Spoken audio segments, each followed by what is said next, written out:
Hey guys, what's up, guys? So, this is going to be a short little course on the three things you can do right now to get more weekday bookings in your event space business.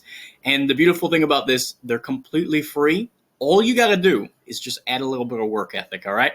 So, we're going to walk through the steps. They're pretty simple, and you can apply these today in the next week to help you guys get more bookings in the next few weeks and in the next coming months so that you're doubling or even tripling the amount of revenue that you guys are making inside your event space business. Now, for our clients, we do all this work for you guys. We automate it and we make it a lot simpler for you guys to be able to book your space, not just for one location, but for not to be able to book your space for 2, 3, 4, multiple locations and help you guys grow your business, scale it up, and maximize on your event space potential. Okay. So we're going to jump right into the first three things. The beautiful thing, the first one is going to be making sure that your event space is on as many listings as possible, right? So the first thing that we're going to want to do, and my face is going to delete from here, is get on these 100 listings, right? Oh, here, there I am.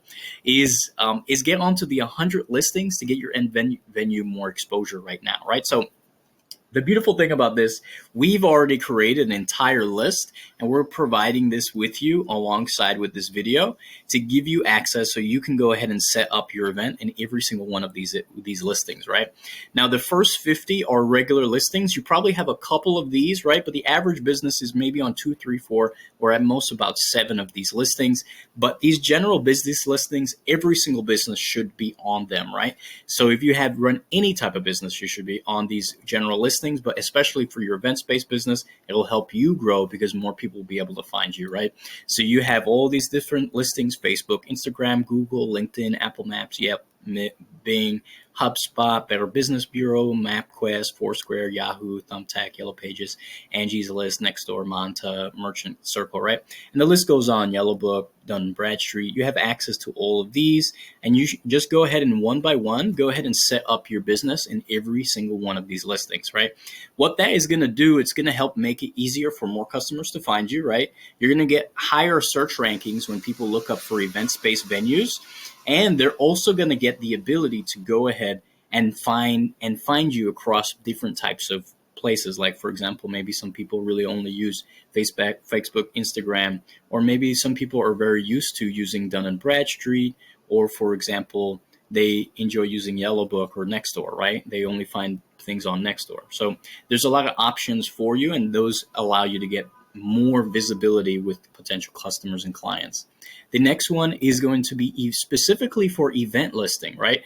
Now, the beautiful thing about these, all of these are built just for you to list your event venue, and people go on these websites every single day to book spaces with venue, right? To literally book a venue.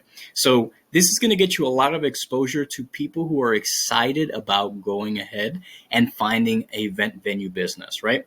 Now, the one thing with both of these, right, is you are going to be next to a lot of competition, right?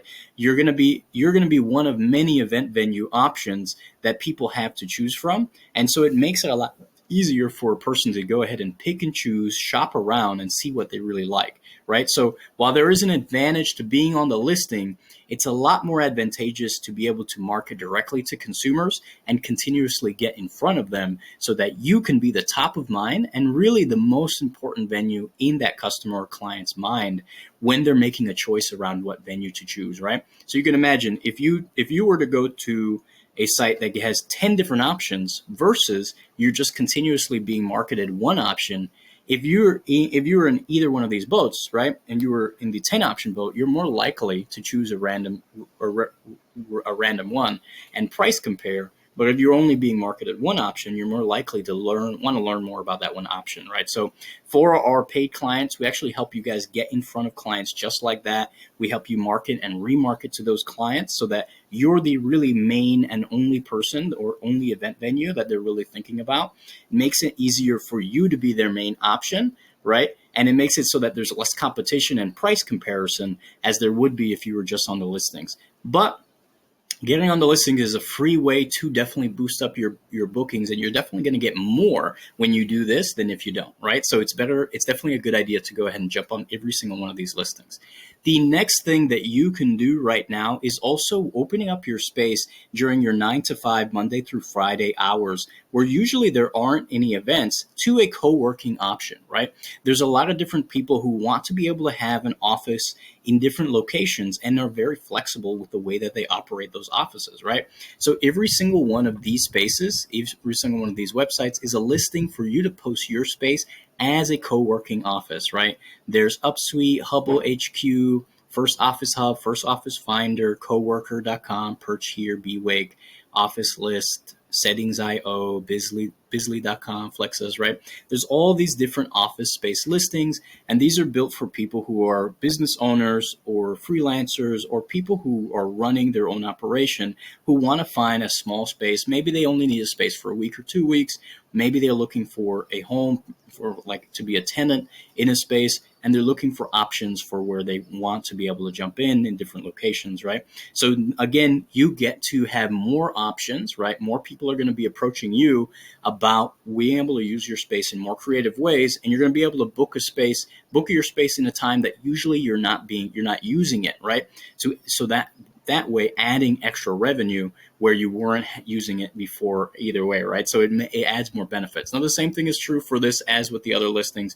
You are next to a lot of competition, so it's not like it's the only option that they feel that they have, and so they're going to be price comparing in those ways. But the cool thing about co-working spaces is if you find a person or a tenant that's going to be a co-working tenant for you guys, usually they're going to want to be booking for weeks and weeks and months, and you have the capacity to then write a contract with them so that you know exactly how long they want to stay and how much revenue you're expecting from them on a monthly basis, and that becomes someone that can go ahead and pay for your rent or for your mortgage, just because okay, well, they're going to be here every month, so let me charge them the price of my rent or the price of my mortgage, and now you're kind of operating on straight profit using a time that you weren't going to use either way, right? So that's a big benefit for you guys, and you have creativity with that. Now, the beautiful thing too about these businesses is maybe they want to use your business Monday through Friday, and maybe they're selling products in your business. Maybe there is some kind of thing that is being some transactions are happening within your location, and because you are the one that's making it possible for their space to operate, you can then potentially work on some revenue share models. For example, if they're selling different types of products, retail products, you can do a revenue share model where you get 10, 20, 30, 40, or even 50%, depending on the relationship and the negotiation you have with that particular tenant, right? So you have options there, right? You have to talk about it. You have to build a relationship with them, and you have to make it make sense on both sides, because if you're going to want them long term, you're going to want to make sure there's value on both sides, right? So that's the co-working listings. The next one is you can definitely make your space maybe one day of the month or two or a couple days out of the month an art venue, right? You can make it into a gallery space, right? And these are a couple of places where people who want to make it into a gallery space, maybe have different kind of projects, maybe build some things, right? They have the options to go ahead and apply to your site, to your place, and potentially rent out your space. And then there you can make sure that whatever kind of art venue they're doing, maybe they're doing a gallery or they're building something or some kind of craft projects, things like that. Now the space is actually the space that you're using.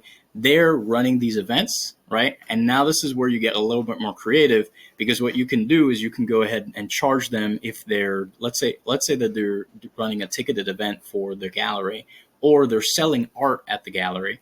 Now you have the ability to say, well, perfect, since you're in the space and you're only making sales because the space is here, let's go ahead and do a revenue share model where instead of you guys paying for the space, we share the profits of the space. That's one option, or you can just get them to pay for the space.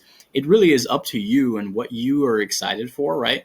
And the cool thing about it is, for example, if they're running an art gallery and they're selling art, sometimes they might be able to sell the art for 1,000 pieces a pop, right? They sell 10 pieces of art. you're splitting the revenue 50-50. You've made $5,000 in the same time that you would have charged a party or another event, maybe 1,000 or 2,000, right? So now you see there is a lot of potential there for you to create something that's going to help your business grow a lot more, right? Same thing is true for artist collaborations, right? There's a website called Gigmore, The Bash, right? These are all places where people who do music, right, or do different types of artist events, right, they're putting their skills and their services up, and you can go out and reach out to them, connect to them, and say, hey, I have an art venue. I would love to do a revenue share model, right? What kind of events do you run? What's your angle? How do you guys do it, right? And you can go ahead and interview a couple people, right? See who the artists are that you want to work with, right?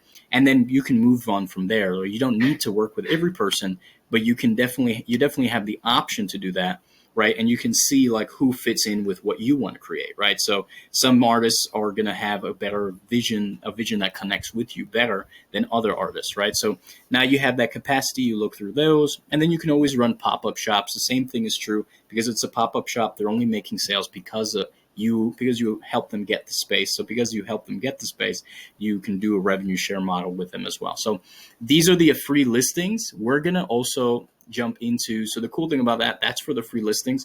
The next video we're going to jump into the next piece of it is going to be how to actually collect information from your customers.